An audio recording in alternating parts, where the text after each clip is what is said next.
Bonsoir à toutes et à tous. Donc nous sommes lundi 25 mars 2019.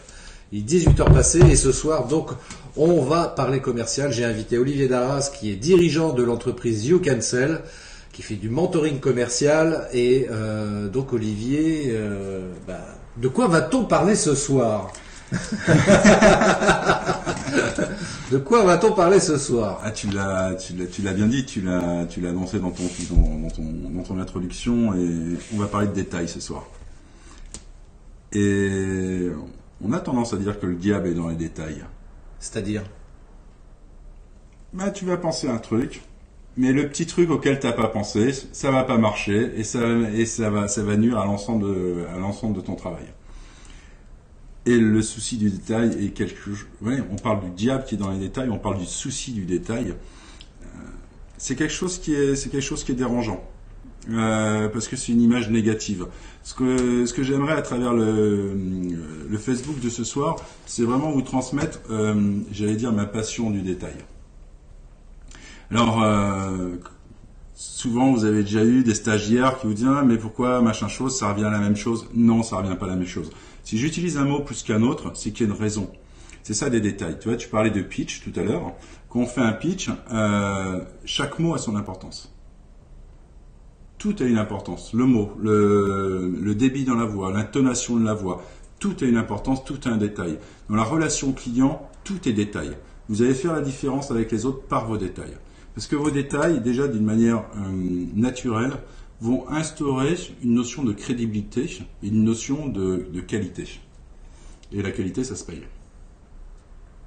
Et donc, si ne serait-ce que sur un devis, ne serait-ce même sur la manière de répondre au téléphone, tous ces détails, ne serait-ce que le mail qu'on va envoyer en disant « Veuillez trouver ci-joint mon devis », tout ça doit être réfléchi et on doit aller dans le plus fin des détails pour pouvoir justement offrir au client une relation qui soit fluide, qui soit, j'allais dire, enivrante, et qui donne preuve de qualité. Et comme il a une preuve de qualité, il a envie de travailler avec nous parce qu'il va avoir confiance en nous. Et ça, c'est important. Alors du coup, moi parce que c'est vrai, quand j'ai annoncé le live de ce soir, on m'a posé la question, on m'a dit mais je comprends pas l'intérêt de rentrer dans le détail des choses. Parce que moi, voilà, je suis entrepreneur, j'ai besoin de vendre, enfin faire du chiffre d'affaires.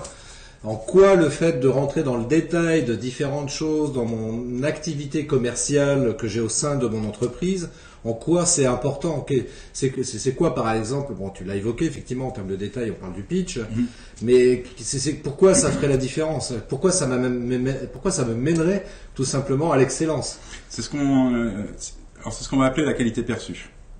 C'est-à-dire que il y a deux niveaux. Il y a le niveau de la qualité réelle, ce que vaut vraiment mon travail, ce que vaut vraiment la qualité d'un objet. Voilà, je jette contre un mur et ce qui se passe, c'est de la qualité réelle. Et après, il y a la qualité perçue. Et si on est sur du service, même sur du produit, la qualité perçue est super importante. Avant d'acheter, il faut que le client ait confiance. Donc, plus on sera fin dans les détails, plus on donnera une notion de qualité, plus la qualité apportera la confiance, et seule la confiance va déverrouiller l'acte d'achat. Donc, c'est plus que primordial. Et ça à tous les niveaux. On parle de la fonction commerciale parce que c'est mon domaine, mais ça marche également dans le cœur du métier. C'est-à-dire, toi, ton cœur de métier, c'est de la vidéo. Eh ben, ouais, si tu prends une photo d'une fille lors d'un salon de lingerie, il faut bien faire attention à tous les détails, parce qu'il suffit qu'en arrière-plan il y a un panneau qui soit un petit peu bizarre, et d'un seul coup la photo va être tronquée, va pas apporter les mêmes messages. Et donc tu vas devoir faire attention à tous les messages pour que ton travail soit reconnu comme excellent. Car c'est ça qu'on recherche, c'est l'excellence. Ce que recherchent nos clients également, c'est de l'excellence. Alors, si je peux me permettre de t'interrompre, mais c'est vrai que ça me fait penser là d'un coup à un exemple, entre autres. Tu parles de photos. Je vois par exemple sur LinkedIn, c'est ce qu'on explique entre autres choses, mais la photo de profil, c'est un détail pour vous, mais ça veut dire beaucoup, comme dirait la chanson, parce que c'est vrai que il faut prendre le plus grand soin quant à la photo de profil que l'on va publier sur LinkedIn, sur ce réseau-là particulièrement, parce que c'est un réseau de professionnels. Et c'est vrai que ce que tu dis, c'est très juste. C'est un petit détail, mais qui va avoir son importance, parce que le partenaire ou le client éventuellement avec qui vous pourriez avoir affaire ensemble. C'est compliqué à dire. Hein. C'est pas facile. Après une longue journée comme celle que j'ai passée, c'est pas simple. C'est pas facile à dire et c'est pas facile à faire. Et c'est pas facile à faire en plus. C'est ça qu'il faut dire. Et le faire à repasser, c'est pas simple non plus.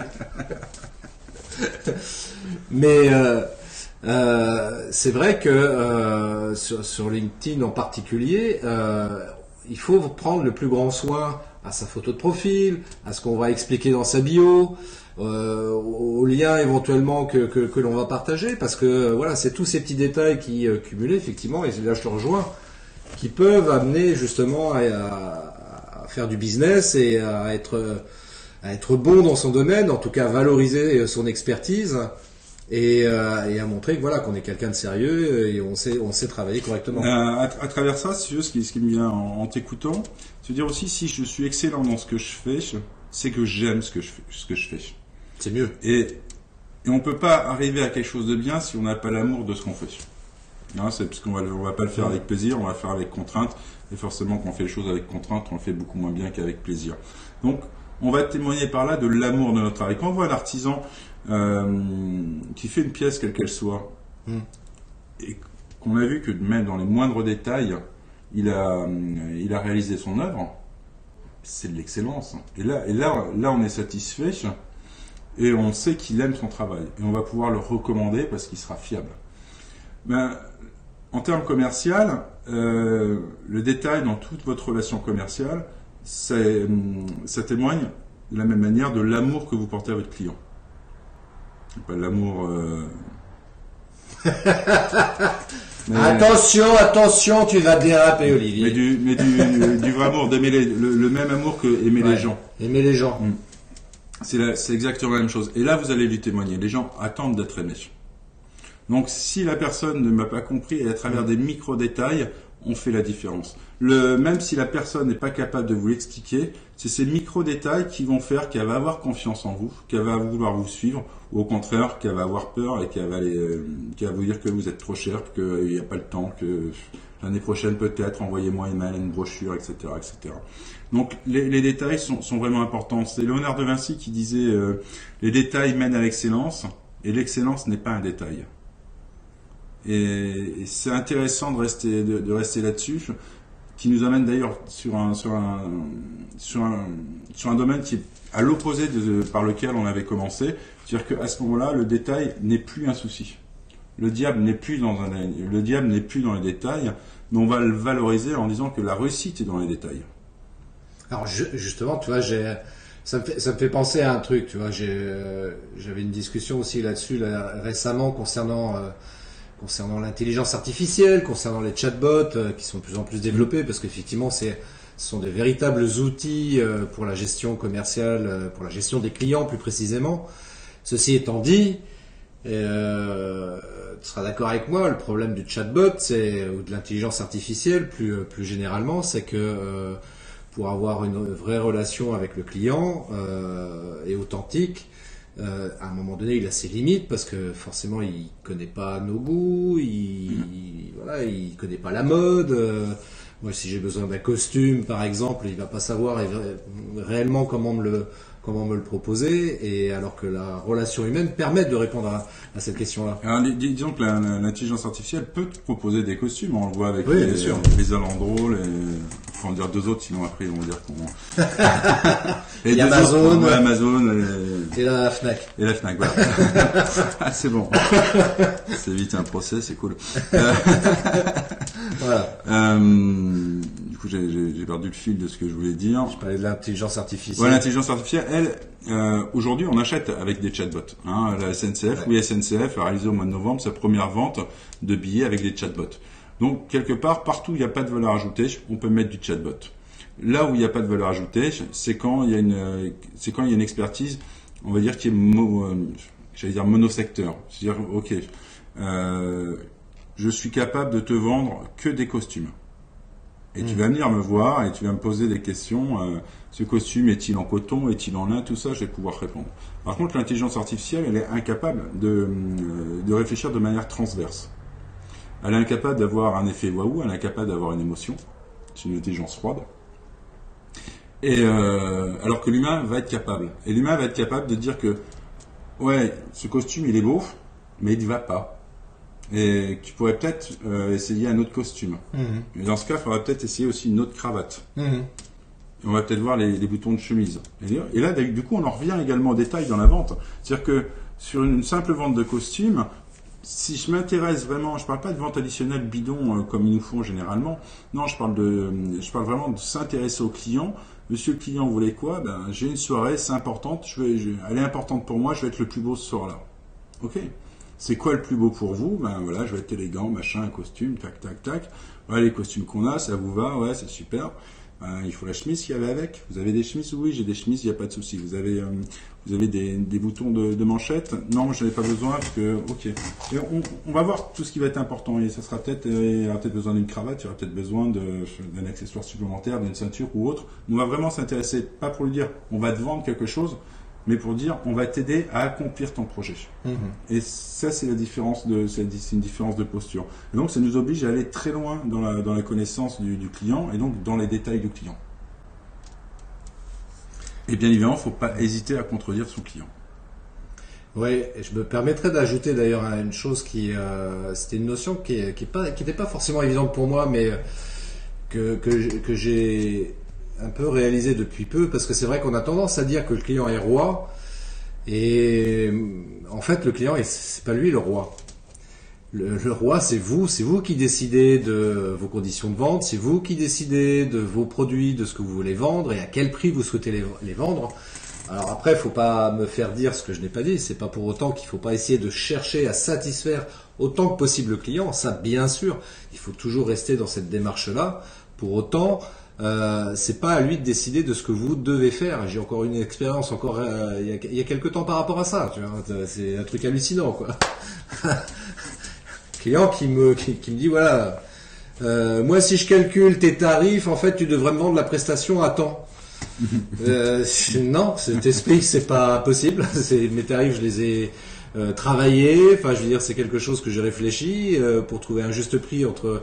Voilà, je suis là aussi pour gagner ma vie, donc la prestation, gagner ma vie, je te le vends à ce prix-là. C'est pas à toi de décider, toi client, à quel prix je dois te faire le service. Enfin, je veux dire, c'est surréaliste, quoi.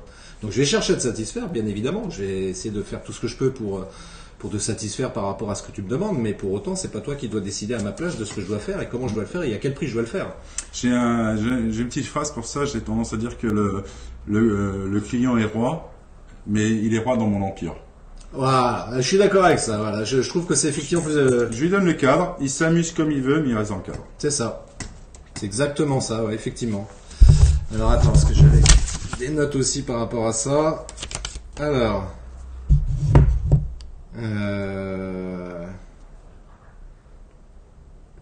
Oui, concernant l'intelligence artificielle, donc ça on en a effectivement parlé.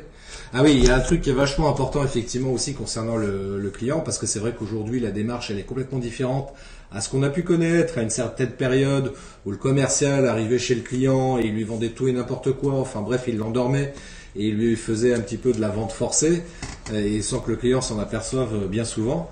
Aujourd'hui, on n'en est plus là parce qu'il y a Internet qui est là et donc le client a toute la possibilité de pouvoir s'informer sur le produit ou sur le service qu'il souhaite avoir. Et en tant que commercial, au sens large du terme, aujourd'hui, on ne peut plus arriver en disant bah, « Tenez, monsieur le client, je vous donne de l'information. » Non, pas du tout. Non. Le rôle du commercial, avant, c'était d'acculturer le prospect pour créer le besoin, réaliser la vente. Et le prospect avait peu de moyens d'information. C'était quoi? C'était des salons, c'était des revues spécialisées. Et encore, il fallait attendre qu'elles arrivent. Ouais. Et éventuellement la radio ou la télé, mais il fallait vraiment que ce soit des infos importantes. Sinon, il avait peu d'accès aux informations. Un des vecteurs d'information très importants pour lui, c'était l'avenue des commerciaux. Un commercial arrivait, il l'acculturait sur la nouveauté du secteur. Donc forcément, à partir du moment où j'apporte de la nouveauté, où j'apporte de l'information, je suis bien reçu. aujourd'hui, le client a l'accès, votre prospect a l'accès complet à l'information. Donc, quel est le rôle du client, du commercial? En tout cas, son rôle d'acculturation est tombé complètement à zéro. Et on retrouve encore des commerciaux qui arrivent et qui disent ah, je vais vous présenter mon produit, on est leader sur le marché, on est les meilleurs, c'est nous les plus beaux, c'est nous les plus forts, et si vous m'en prenez 12, je vous fais le 13e gratuit. Mais avant ce soir, parce que de la promo, elle se termine demain matin. Ouais, tout ça c'est pourri. Les clients ont été malmenés pendant des années, par les forces commerciales, mais essentiellement, il ne faut pas l'oublier, par la communication et par le marketing. C'est jamais les commerciaux qui ont dit que la lessive lavait plus blanc que le blanc. Ça reste la communication et ça reste les marketeurs. Donc il faut remettre les choses en place. Le commercial aujourd'hui, plus qu'hier, il est au contact du client. Et le client, il est déjà acculturé, donc le commercial n'a plus besoin de faire ça. Le client, il a plus ou moins défini son besoin. Donc il n'a plus besoin d'avoir le commercial pour dire « Ah, vous avez besoin de ça ». Il sait ce qu'il a besoin. Et donc après, la question, c'est il est où le rôle du commercial? Tu parlais de... Et je ne répondrai pas forcément à cette question ce soir. Ah bah alors. Non, non pas parce que je ne l'ai pas, mais ça prend énormément de temps de répondre à cette question, et même une conférence ne suffit pas. Mais en tout cas, on doit repenser complètement, et c'est la raison d'être de You Can Sell, on doit repenser complètement la position, notre posture commerciale, et se mettre enfin en phase avec les attentes des clients. Ça me paraît super important. Ce qui explique qu'aujourd'hui, prendre des rendez-vous, c'est super compliqué, parce que les 87% des entretiens avec des commerciaux n'apportent rien aux acheteurs. C'est-à-dire que 9 fois sur 10, quand je vais recevoir un commercial, il ne va rien m'apporter. J'ai autre chose à faire que de perdre mon temps. Donc après, on va parler des réseaux sociaux, on va parler d'Internet, on va parler de tout ça. C'est là où on va trouver des clients. Et c'est là où après les détails sont importants. Eh oui. Faut que votre alignement il soit parfait. Ça veut dire que entre l'image que j'ai donnée, la promesse que j'ai faite à travers Internet, à travers les premiers contacts, que ce soit dans les réseaux virtuels ou réels, comment je me présente, comment mes collaborateurs se présentent, mon discours, etc. Tout doit être fluide du début à la fin. Et tout doit être aligné. S'il y a un manque d'alignement, le client, le prospect s'en aperçoit. S'il s'en aperçoit, il a peur. S'il a peur, il n'achète pas. Donc, tous les détails vont vraiment être aujourd'hui plus qu'hier et moins que demain, de plus en plus importants. Et c'est d'autant plus vrai également, enfin, parce que là, on évoque l'aspect commercial, mais je me permets une petite digression par rapport à ça, à savoir que même sur le plan marketing ou communication, on peut pas se permettre de faire les choses n'importe comment. Chaque détail dans sa com va être important. C'est ce que j'explique moi quand je fais des formations là-dessus sur les réseaux sociaux. Je dis voilà, il s'agit pas par exemple sur les réseaux sociaux, il s'agit pas de publier pour publier ou de commenter pour commenter. Il faut faire ça avec une certaine stratégie. Donc effectivement là aussi, chaque détail va avoir son importance. Le choix des mots. Le choix des mots qu'on va utiliser, la manière dont on va s'exprimer à l'écrit, par exemple, ou quand on fait des vidéos aussi. Voilà, il faut vraiment bien réfléchir à tout ça, quoi. On peut pas se permettre comme ça de publier de l'information sans réfléchir au moindre petit détail qu'on va apporter comme ça sur les réseaux sociaux. Quand on fait les mots, ne serait-ce que les mots, l'objet, c'est des choses qui sont super importantes. Aujourd'hui, il est très facile à travers des plateformes d'emailing de faire des tests AB. C'est-à-dire que j'envoie sur une première population un message, j'envoie sur une deuxième population un autre message, et je vois lequel a le plus d'ouverture de clics, etc., etc. La différence entre les mots choisis pour le même article, en termes d'ouverture, peut aller du simple au triple. 400 types. Non, Et ce que tu dis, c'est vrai. Ce que tu dis, c'est super juste parce que c'est vrai que c'est ce que j'explique parce qu'il y a quand même, il y a des règles de publication sur les réseaux sociaux. Néanmoins, il y a quand même une partie un peu empirique. C'est-à-dire que tu vas tester tes publications, mettant le message d'une certaine manière, et puis tu vas republier entre guillemets la même information, mais avec un autre texte, tourné différemment, peut-être avec un autre visuel aussi, pour voir comment ça réagit en face, ce qui va te permettre de pouvoir après, au bout d'un certain temps, pouvoir affiner comme ça ta communication et te dire ok, là quand je publie de cette manière-là, je sais qu'il y a un taux d'ouverture, de commentaires, de likes sur les réseaux sociaux en particulier, beaucoup plus important, et c'est comme ça qu'il faut que je fonctionne. Et là aussi après on s'aperçoit qu'il faut s'amuser avec le cerveau de l'autre. J'ai fait mon article, j'ai passé du temps à faire mon article, faut que je passe autant de temps à faire mon en-tête, quasiment. Il y a un célèbre humoriste américain dont j'ai perdu le nom, vous m'en excusez. Il disait, le gars est super célèbre. Il a des contrats en or, on rêverait tous d'avoir des contrats comme lui. Il se fait plaisir, c'est un humoriste célèbre. Et il dit, malgré ma célébrité, le plus important, c'est les 3 premières minutes de mon spectacle. Il dit, si pendant les 3 premières minutes de mon spectacle, j'ai pas réussi à enchanter mon public, en dépit de ma célébrité, je suis mort. Et il passe autant de temps à faire les 3 premières minutes de son spectacle que l'ensemble de son spectacle. C'est-à-dire qu'il va passer 6 mois à écrire un spectacle, il passe 3 mois à faire le spectacle, et 3 mois quasiment à ne travailler que sur les 3 premières minutes. Parce que là, c'est à ce moment-là où on va emmener les gens. De la même manière, sur un email, vous recevez un email avec écrit « Qu'est-il arrivé à la voiture folle ?» Point d'interrogation. Mais vous allez avoir tendance à l'ouvrir. Si à l'inverse, vous voyez une voiture, un conducteur perd le contrôle, 200 morts, enfin 20 morts, finalement vous n'allez peut-être pas ouvrir. Parce qu'on vous a déjà donné le résultat. Donc, faut s'acculturer sur comment marche le cerveau de l'autre, et ça nous génère après tous les détails. C'est là où, voilà un point de détail qui est super important aussi par rapport à son action commerciale, c'est définir sa cible, sa clientèle type, ce qu'on appelle les personas, ce qui va permettre justement de pouvoir avoir un message qui soit en adéquation par rapport à la cible que l'on souhaite atteindre. Donc ça aussi c'est un travail préparatoire qui est hyper important à faire. Faut pas se tromper, et pour éviter de partir comme ça un peu à l'aveuglette, en disant voilà, je propose mon service et puis on verra, et puis advienne que pourra. Non, pas du tout. Une bouteille à la mer. Une bouteille à la mer, voilà. Là, on a des mails. On a des mails, on verra. Il faut, c'est le genre de détail auquel il faut également réfléchir, c'est de se dire quelle est ma cible, qui je souhaite atteindre. Est-ce que c'est un homme de 30 à 35 ans ou est-ce que c'est une femme de 40 à 45 ans? Quelle est son activité? Elle est CSP+, CSP, est-ce qu'elle est plutôt en zone urbaine, en zone rurale?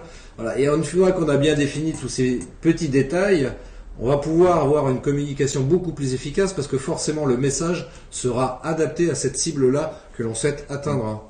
Ce qui veut dire qu'à un moment, dans mon questionnement, faut que j'aille loin dans les détails. Et finalement, il faut que je m'arrête quand je peux plus poser la question pourquoi et comment. Et on peut aller très très loin dans le détail comme ça. Créer pourquoi pas plusieurs cibles, plusieurs familles de cibles. Absolument. Mais vraiment aller loin, ça semble être un détail, mais un agent immobilier, je vends des maisons. Non, je vends quoi comme maison? Je vends des maisons principalement en ville. D'accord, des maisons de ville. En vérité, c'est plus des appartements. D'accord. Donc ta cible, déjà, ce sera des gens qui veulent venir habiter en ville ou qui habitent déjà en ville et qui recherchent un appartement. Est-ce que tu es sur de l'historique, tu es sur du standing moderne, quel produit tu offres? Ça doit répondre à quelle cible? Et après, je vais aller très très loin en me disant est-ce qu'il est plus intéressant de prendre contact avec la femme ou avec l'homme en premier? Ou avec les enfants, ou avec le patron, ou avec l'utilisateur, qu'importe. Et toutes ces questions qu'on va se poser, et c'est ça l'idée, c'est vraiment, à chaque fois, pour travailler le détail, il faut se poser des questions. Pourquoi, comment? Toujours aller sur le pourquoi, comment. Pourquoi je vais faire ça, comment je vais le faire? Et se poser la question sans cesse. Et à partir de là, vous avez une première base. La deuxième base, ensuite, et ça c'est un travail qui est difficile également, c'est de pouvoir se mettre à la place du client. Si je reçois ça, si je reçois ce mail, si je reçois ce message, comment je le perçois? Et c'est pas vous qui avez la réponse. Vous avez déjà trop travaillé sur le truc pour avoir une réponse efficace et complètement neutre. Alors là, à ce moment-là, c'est là où c'est intéressant d'avoir des bons amis. Faut faire circuler, parce que sinon, si vous utilisez toujours le même, vous allez l'épuiser. Et lui dire, tiens, j'ai fait ça, ou des collaborateurs, mais qui sont pas forcément dans la construction du projet. Qu'est-ce que tu penses de ça? Déjà en interne, qu'est-ce que tu penses de ça? Tiens, Christophe, j'ai fait ça, qu'est-ce que tu en penses? Eh ben, moi, je pense que c'est pas mal. Tu as fait un bel objet, c'est sympa. Ouais, c'est bien. En plus, il y a de la lumière. C'est bien, c'est cool, j'aime bien. C'est bien. Ouais. Mais par contre, tu vois, là, je suis déçu parce qu'on voit mal le logo. Ouais, c'est vrai, ouais, t'as raison, ouais. Je trouve que c'est dommage. Il faudrait peut-être mettre le logo un peu plus foncé. Ouais. Ah ouais, ça c'est pas mal. Et tu vois, on peut se poser des questions. Qu'est-ce que je mets finalement? Je mets mon logo, je mets un nom, je mets un numéro de téléphone. Qu'est-ce qui va être le plus efficace? Comment va le percevoir mon client? Je mets un QR code. Tout est possible. Et puis est-ce qu'il vaut mieux avoir un bic ou un feutre? Ouais. Un feutre, c'est agréable pour l'écriture. Mais un bic, s'il y a du travail administratif, comme par exemple recevoir des recommandés de la poste, ben, ce sera mieux d'avoir un bic. Parce que sinon, le feutre, il ne va pas marquer sur le carbone de la poste. Et donc, il ne sera pas utilisé. De la même manière, je vais l'utiliser. Et je vais voir s'il correspond à un confort d'écriture. Pourtant, ça reste un goodies à la base. Mais ce goodies, il va donner l'image de mon entreprise. Si j'offre des cadeaux qui ne sont pas de qualité, ça veut dire que le service, c'est le message que je vais envoyer, c'est que le service que je produis n'est pas de bonne qualité. Alors moi, si j'offre des goodies, l'idée c'est justement de rappeler un côté qualitatif du service. Donc il va falloir que je fasse super attention, et également aux gens à qui je vais les distribuer. Si je les distribue à des dirigeants d'entreprise qui n'ont pas forcément besoin d'écrire sur des recommandés, etc., je peux choisir une option feutre. Si à l'inverse, mon public il est plus un public de bureau qui va être amené à recevoir des recommandés ou des choses comme ça, à ce moment-là, je serai plus sur une option bill. Voire je peux avoir les deux et en fonction des personnes, je distribue l'un ou l'autre. Et tu vois, c'est aller loin dans la réflexion, dans le détail. Et pourtant, on n'est que sur un goodies. Tu vois, enfin, c'est pareil, tu vois, pour revenir sur le détail tu parlais des emails tout à l'heure, et il y a un détail que je trouve assez rédhibitoire aujourd'hui. J'ai eu le cas encore 2 fois récemment, là. J'en ai déjà parlé dans un live au mois de décembre sur les emails qu'on envoie en nombre. Et le point de détail que je trouve particulièrement rédhibitoire, c'est de recevoir un email dans lequel je vais voir les adresses email de toutes les personnes à qui ça a été envoyé. Et ça, c'est un petit détail, mais qui franchement nuit totalement à la crédibilité de l'entreprise. Parce que je me dis, ils respectent pas le RGPD, j'ai pas forcément envie de savoir que mon adresse mail, comme ça, elle est diffusée à droite à gauche. Voilà, parce qu'il a utilisé une adresse email un peu confidentielle que je lui ai donnée à un jour, comme ça, pour établir un contact privilégié avec lui. Mais pour le coup, il a pas fait gaffe, il a repris sa adresse mail, et puis du coup, tout le monde la voit, mon adresse email, entre guillemets, confidentielle. Et c'est dommage, quoi, c'est dommage. Ça, vraiment, c'est ce genre de petits détails comme ça qui vont nuire à la crédibilité. Et ça, c'est un détail qui nuit terriblement. Ah, mais carrément. Et c'est vrai que l'autre fois, j'ai fait remarquer comme ça à une personne qui avait envoyé, je sais plus, à 400 personnes un mailing. Et je lui ai rappelé ces règles-là. Et elle me dit, j'ai pas fait attention, machin, je suis allé un peu vite et tout. Ouais, je peux comprendre ça, mais en même temps, c'est dommage. Après, en même temps, sur les bonnes pratiques, envoyez pas des mailings de votre boîte mail. Passez par un service d'envoi. Un service d'envoi, ActiveTrail ou autre.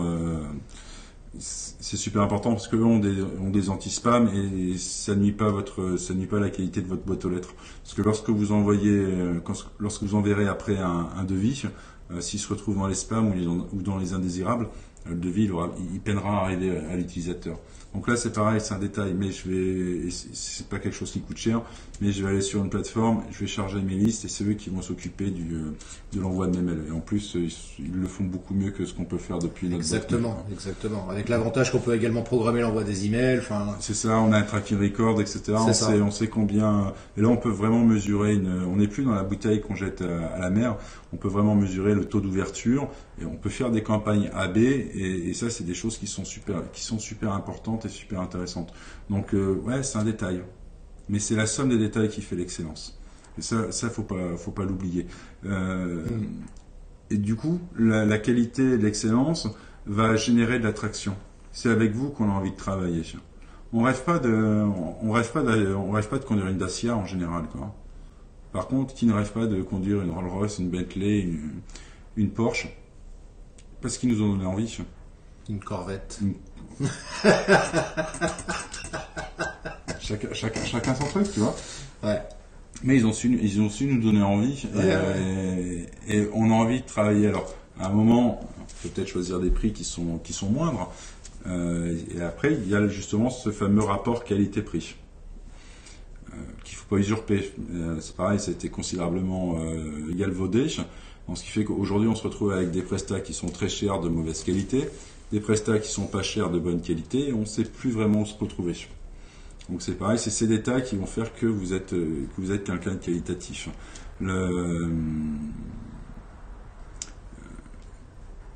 Et si on travaille justement, si on part du principe que le diable est dans les détails, qu'il faut avoir le souci du détail, mais qu'en même temps le détail mène à l'excellence, on peut également transformer ce souci du détail en art du détail.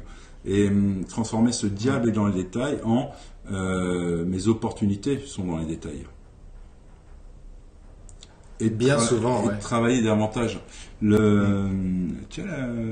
Ah oui, tiens, on va montrer ça, tiens. Parce que je suis un fan de café, Olivier le sait, donc donc alors attendez, je vous montre ça. Hop, normalement ça fonctionne tout seul. Je sais quelle est mon image, elle est là. Ouais, c'est ça. Donc là c'est exactement comme si je disais à Christophe, tiens, est-ce que tu veux un café ? Ouais, pourquoi pas. Par contre, si Christophe descend l'image et je lui dis, est-ce que tu veux un café ?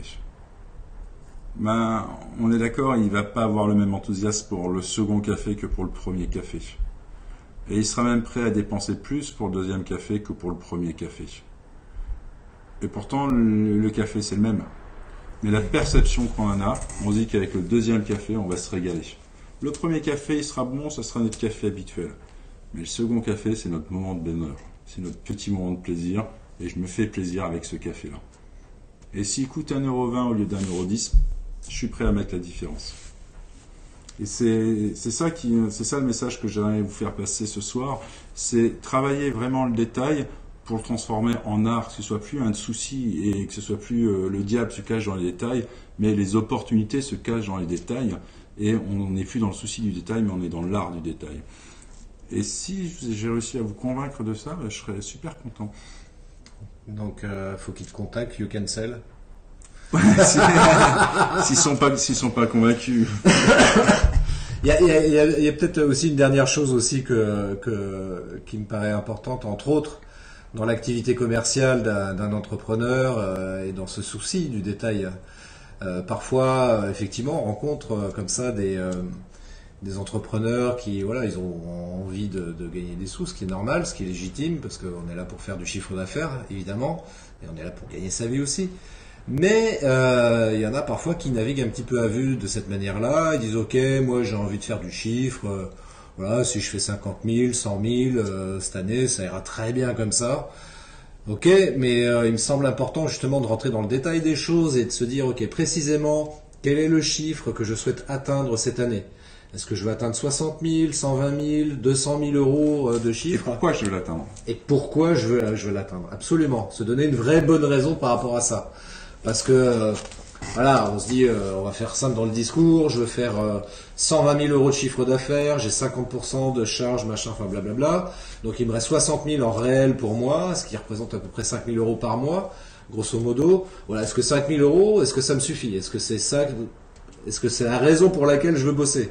Est-ce que finalement, pour répondre au pourquoi... Et attention, 5 000 euros, c'est pas 5 000 euros de revenus. Oui, attention, ouais. C'est pas fini, parce que... Parce qu'après, il y a les impôts, etc. Il y a les impôts, effectivement. Et il y a également, faut se rappeler que quand on est entrepreneur, on n'a plus droit à l'assurance chômage. Et donc, il me faut du cash. Et donc, il faut que j'arrive à mettre du cash de côté. Parce que si du jour au lendemain, pour une raison que je ne maîtrise absolument pas, un changement de législation qui m'empêche ou qui réduit considérablement mon activité, un changement de page de Facebook ou de Google qui fait que voilà, j'étais 10e sur la première page, mais Google change sa page et du coup je passe, il n'y a plus que 9 entreprises sur la première page, je passe à la deuxième page et tout mon trafic Google il vient plus. Faut que je puisse me retourner, et pour me retourner il me faut du cash. De la même manière, si à un moment j'ai envie d'investir, parce que je veux améliorer mon site internet, je veux faire de la vidéo. Très bonne idée ça, Olivier. Il faut communiquer. Faire venir des drones sur mes chantiers, sur mes réalisations, j'en passe des meilleurs. Très bonne idée. Une présentation de ma ville, une présentation de n'importe quoi. Ouais, à ce moment-là, il me faut de l'argent. Et donc, ce cash, il est vraiment important. Donc, des 5 000 que vous allez avoir, combien vont être consacrés à votre sécurité, investi dans votre entreprise pour continuer à en faire parler, etc. Et combien me reviendront. Et donc là, à partir de là, vous pouvez avoir une vraie construction. Et après, ça nous emmène également sur la construction tarifaire, mais vous pouvez déjà avoir un vrai sens. Et que finalement, ça me laisse 3 000 euros par mois, ça me laisse suffisamment pour économiser. Et cet été, avec les enfants, c'est décidé, on se fait la Riviera. Hop, c'est parti. C'est notre projet, c'est un vrai projet, ça tient la route, etc. Et c'est ce pourquoi vous allez vous battre tous les jours. Et de la même manière, quand un client vous dira c'est trop cher, vous êtes légitime sur votre construction tarifaire. Non, ma construction tarifaire, elle est comme ça, elle est comme ça. Et par rapport à mes objectifs, à un moment, c'est le prix qu'il faut que je vende. Sinon, il faudra que j'explique à mes enfants qu'on ira juste à l'île Charlemagne cet été, quoi. La Riviera, ça sera peut-être l'année prochaine. Donc tout ça, c'est des choses qui sont réellement à prendre en compte. Et une fois que vous avez répondu à cette question du pourquoi, la deuxième question, c'est comment j'y arrive. C'est là où il faut mettre en place une organisation, une stratégie pour effectivement être le plus efficace possible. Pareil, aller dans les détails. Par exemple, tiens, je vais aller faire des réseaux. Faut choisir ces réseaux. L'idée, c'est pas juste d'aller dans des réseaux pour aller dans des réseaux, c'est pourquoi est-ce que je vais dans ce réseau? Comment j'y vais? On revient toujours aux mêmes questions. Pourquoi je vais dans ce réseau? Qu'est-ce que je vais faire? Qui est dans le réseau? Qu'est-ce que j'attends du réseau, etc., etc. Quelqu'un qui veut faire du B2B avec des entreprises avec des entreprises du CAC 40, clairement, il n'a aucun intérêt d'être dans un réseau que j'aime bien pourtant, mais il s'appelle l'Inabaye. À un moment, je n'ai pas trouvé des décideurs du CAC 40 dans un réseau d'Inabaye. Donc, c'est pas le bon réseau. Vers quel autre réseau va falloir que j'aille? Peut-être plus aller vers le MEDEF, qui là a des entreprises de taille beaucoup plus conséquente, en tout cas en théorie. Mais il faut réseauter. Mais il faut réseauter de toute manière. Faut réseauter. Après, en fonction du business, c'est pareil, il n'y a pas de... c'est ça qui est passionnant dans notre monde aujourd'hui, ce changement de monde. Il y a 20 ans, on disait, voilà, faut faire comme ça, faut faire comme ça, faut faire comme ça, point barre, c'est terminé. Là, aujourd'hui, on ne sait pas comment faut faire, et chacune de vos problématiques est unique. Donc, il va falloir lui apporter une réponse unique. Et si, pour quelqu'un, arrête de faire du phoning, ça marche à rien, peut-être que pour une autre activité, ça peut marcher. Fais pas de mailing, ça sert à rien, mais peut-être que dans une autre activité, sous une autre manière, etc., ça peut peut-être porter ses fruits. Donc, on ne peut pas avoir de réponse unique en disant il faut faire ci, il faut faire ça. Mais ce qui est sûr, c'est que par contre, que ce soit sur le réseau virtuel ou les réseaux réels, faut être présent. Aujourd'hui, ce qui va être important, c'est de l'attractivité et plus l'agressivité. Ouais, absolument. Moi, c'est ce que j'explique. On voit des grandes marques qui sont présentes sur les réseaux sociaux, et c'est pas neutre. Si elles le sont, c'est qu'il y a un véritable intérêt à trouver du prospect, à vendre ses produits. Et si on est une TPE ou une PME, on a tout intérêt, nous aussi, à y être présent. Et en plus, on peut le faire facilement parce que basiquement, c'est gratuit d'être présent sur les réseaux sociaux. Après, évidemment, l'idée, c'est de savoir comment faire de la même manière, faire du réseau en présentiel, faire du réseau en numérique. C'est toujours la même problématique, c'est pourquoi on le fait et comment on le fait. Et pour que ce soit efficace, il faut vraiment avoir des réponses claires par rapport à ces deux questions-là, parce que sinon on va nulle part et on n'avance pas, quoi. Et avoir des attentes réalistes. Et avoir des attentes réalistes, absolument. Si croire que je fais un post sur LinkedIn, demain matin il y a le téléphone qui va sonner et je vais avoir 50 clients, c'est une utopie. C'est des choses, il y a une chose qui est rarement prise en compte, c'est ce qu'on appelle la timeline du client, c'est le temps qu'il lui faut pour acheter. Et à un moment, le client, soit vous arrivez trop tôt, soit vous arrivez trop tard. Les réseaux vont nous permettre justement d'être là au bon moment. Et c'est lui qui va dire, tiens, en fait, Christophe, j'ai un projet de vidéo. Est-ce que ça t'intéresse qu'on en parle? Ah oui, oui. Parce que Christophe, à travers ses différentes actions, je l'aurais perçu comme étant l'un des 2-3 personnes dans mon entourage qui va être capable de répondre déjà à des critères de sérieux, parce que c'est important, de professionnalisme, et je vais l'interroger. Ça sera peut-être pas le seul, mais il n'en aura pas 50. Et c'est pas parce que Christophe m'aurait téléphoné il y a 3 mois de ça en me disant j'ai une super promo sur des vidéos, qu'à ce moment-là j'aurais acheté. C'est qu'à un moment c'est moi qui choisis. Et de la même manière, le projet que vient vendre Christophe, c'est peut-être pas la priorité de mon entreprise. C'est une priorité pour lui parce que c'est un client, mais moi, pour mon entreprise, ça représente quoi? Et c'est ça la bonne question à se poser. Et donc, si ça représente pas grand-chose, charge à Christophe de pouvoir commencer à l'appréhender. Et de pouvoir œuvrer en fonction que même si c'est un dossier qui n'est pas important pour l'entreprise, il soit traité par l'entreprise.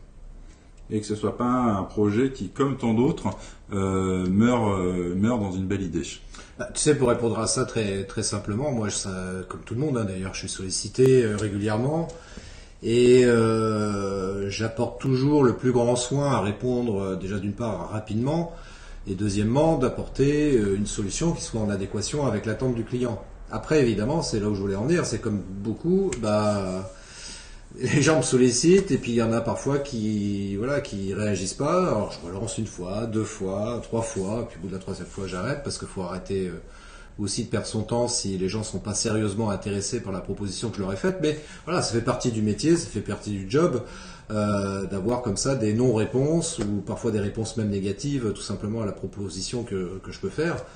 Et c'est pas grave, mais toujours dans cette idée, effectivement, d'essayer d'apporter la vraie bonne réponse à la demande qui est formulée par le client. Contrairement à ce qu'on pourrait penser avec les images de commerciaux, Jean-Claude Convenant, caméra café, etc. Non, le commercial doit être quelqu'un de patient. La vente, elle se fait pas en un claquement de doigts. Non, la vente, je parle pas de vente de café, enfin de paquet café au supermarché, ça n'a rien à voir, mais de vente de services comme le tien ou de produits un peu plus à valeur ajoutée, ça demande une expertise, ça demande une stratégie pour pouvoir approcher le client, ça demande d'être souple, d'être réactif. Il y a des clients qui vont avoir besoin, parce que c'est pas pressé, j'en ai besoin que dans 3 mois. Charge alors à Christophe de dire, oula, ok, 3 mois, ça veut dire que dans 15 jours, on se rappelle, on valide les choses, etc. J'attends pas 3 mois que le client revienne vers moi. Au contraire, non, c'est hyper urgent, j'en ai besoin tout de suite, quoi. Ou alors, même si tu peux me le livrer pour hier, ça serait bien. Oui, pas de problème, je te fais ça pour hier. Bon, c'est le client qui décide de tout ça. Donc, à un moment, soyez prudents sur vos business plans, vos développements, vos chiffres de développement, etc. Et réfléchissez bien également aux constructions tarifaires de vos services. Je rencontre énormément de clients, créateurs d'entreprises ou pas, qui réfléchissent comme je réfléchissais quand j'étais salarié. Je veux tant d'heures, j'ai 35 heures par mois, il me faut tant de chiffre d'affaires. Non, ça marche pas. Ça marche pas parce qu'il vous faut du temps déjà pour toute la partie administrative, gestion. Il vous faut du temps de prospection commerciale, quelle que soit la manière dont on va aller chercher le client, que ce soit par de l'outbound, par de l'inbound, j'en passe, c'est des meilleurs, ça demande du temps. La présence sur les réseaux sociaux et le temps de préparation. Et enfin, vraiment ce que je produis. Donc, finalement, sur une semaine de 35 heures, vous allez peut-être avoir que 15 heures de production. Donc, ces 15 heures de production doivent vous amener au chiffre d'affaires que vous voulez, pas au salaire que vous voulez, au chiffre d'affaires que vous voulez, qui va vous permettre justement de prévoir du cash, qui va vous permettre de prévoir des investissements et qui va vous permettre de vous verser un salaire. Donc, ça, c'est pareil, tout ça, c'est des détails. Tout ça, c'est des détails. Et tous ces détails nous mènent à l'excellence. Et l'excellence n'est pas un détail. Et l'excellence n'est pas un détail. Et donc parlons de l'art du détail. J'aime bien cette... Non mais c'est important, tu vois, effectivement de bien... après ça rejoint aussi l'amour du travail bien fait. Moi je suis... entendons bien à travers ces belles paroles, etc. On est tous pris par... Il y a une contrainte de temps, il y a une pression, faut se dépêcher, on n'a pas tout le temps, on va pas toujours... On peut pas toujours se relire, etc. Et même si on se relit régulièrement, même si on fait de la correction automatique, on n'est jamais à l'abri d'une coquille. Et il n'y a rien qui m'énerve le plus que quand j'envoie le mail, et au moment où le mail est parti, je vois la faute. Oups. Non. Rassure-toi, ça m'arrive aussi. ça arrive à plein de gens. Mais je me dis, mince, j'ai fait tout le travail, le truc est de qualité et j'ai pas fait gaffe à ça, mais parce que j'étais trop vite, parce qu'à un moment mes doigts étaient gros, ils se sont mal synchronisés, un peu de dyslexie, etc. Faut le mettre bien, j'ai mis bin, ça veut rien dire et ça discrédite tout, quoi. Sans parler des correcteurs automatiques qu'il y a sur les téléphones. C'est le problème avec l'email, parce qu'autant sur les réseaux sociaux, pour la plupart en tout cas, on peut remodifier le texte, parce que ça aussi, ça m'est déjà arrivé de balancer une publication sur un réseau social, et puis quelques minutes plus tard ou 2 heures après, je relis le truc, je fais j'ai fait une faute, là c'est pas bon du tout, donc là on peut corriger effectivement. Mais c'est vrai que le mail, une fois qu'il est parti, quoi. On peut plus revenir en arrière. Donc c'est ça. Moi je sais que l'email, en l'occurrence, quand j'envoie des mails, je me relis 2 fois, 3 fois pour être sûr de. Et bien souvent, quand je relis une deuxième fois, je dis là j'ai fait une faute, là j'ai. Enfin bref. J'ai oublié un mot. J'ai oublié un mot. Enfin parce que des fois ma pensée va plus vite que ce que j'écris. Donc... Et le cerveau il fait en sorte que quand je lis le truc, le mot je le vois, mais en vérité il est pas là. Et non. C'est ça. Et en plus, nous, on a l'impression que le mot est lié. Alors, après, par rapport à ça, on peut réagir en disant, c'est rien, il va comprendre quand même. Ouais. On se console comme ça, mais c'est pas bon. C'est pas bon, c'est qu'à un moment, non, faut aussi avoir l'amour du travail qu'on fait et chacun des gestes, des interactions qu'on va avoir avec le client, c'est une preuve de l'amour du travail que l'on aime, c'est-à-dire du travail bien fait. C'est important pour moi. Après, chacun a ses critères, mais pour moi, il est important de faire du travail de qualité. Et envoyer un mail avec une faute, franchement, ça m'agace. Parce que j'ai fait énormément d'efforts et à cause des 2 mains gauches, je me retrouve à diminuer finalement cette image de qualité, alors que dans les faits non, mais dans la perception, concrètement ça va rien changer à la qualité réelle des prestations que je vais faire, mais sur la perception que la personne va avoir, là je vais marquer des mauvais points. Et on n'a pas le droit de marquer de mauvais points. Mais c'est ça les détails. Et après, on peut plus jamais être parfait parce que si on veut vraiment être parfait, ça génère des coûts de production qui sont énormes et le client n'a peut-être pas les moyens. Donc, c'est important aussi d'arriver à se dire, il est où mon niveau de qualité, jusqu'où je suis prêt à aller. Et arrivé à ce niveau-là, je considère que j'ai fait correctement mon travail. Mais ça, ce qui est important, c'est que ce soit vos clients qui vous le disent. Donc, n'hésitez pas à mettre en place avec eux des outils d'évaluation de votre prestation. Ça va vous permettre de voir ce qui est améliorable, donc d'offrir un service supérieur. Et 2, ça vous permet également de vous conforter, si vous avez des bonnes notes, en vous disant, tiens, j'ai quand même, sur 50 personnes, j'ai quand même une note de 18 sur 20. Les gens sont satisfaits de ma presta. Ou à l'inverse, sur 50 personnes, j'ai 10,5 de moyenne, j'ai peut-être des axes d'amélioration. Et on travaille sur les axes d'amélioration. Donc pensez, c'est pareil, c'est un détail dans la relation, mais pensez à faire des témoignages de satisfaction et que vos clients vous les rendent. Donc, faut pas en faire tous les 5 matins. Mais le préparer, c'est pareil, c'est un détail. Mais lui dire, Christophe, je vais t'envoyer un questionnaire de satisfaction, c'est super important pour moi que tu le remplisses. Le jour où il va le recevoir, il va avoir tendance à le remplir beaucoup plus.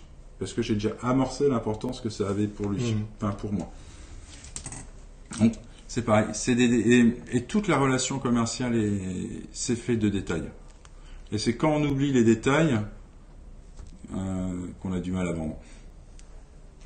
Ouais, c'est important de travailler sur les détails. On terminera là-dessus d'ailleurs parce qu'on va conclure ce live. Donc rappelez-vous de bien bosser sur les détails de votre activité, de bien travailler sur la partie commerciale et sur la partie aussi de la relation client également. Si les gens souhaitent te contacter, Olivier, il faut qu'ils aillent sur youcancel.com. Allez sur youcancel.fr. Après, vous pouvez voir Olivier Darras sur Facebook et Olivier Darras sur LinkedIn. Donc, n'hésitez pas à prendre contact avec moi si vous avez des questions à poser. Et Elodie, ouais, moi non plus, je suis pas fan du café, mais moi aussi, il me donnait bien envie ce café, quoi. En tous les cas, merci à ceux qui étaient présents. Elodie, Patrick, Anaïs, Laurent, Marie-Ange. Et puis certainement d'autres qui n'ont pas commenté. Mais en tous les cas, merci beaucoup. Si vous souhaitez rajouter des commentaires, vous pouvez toujours le faire, même en replay.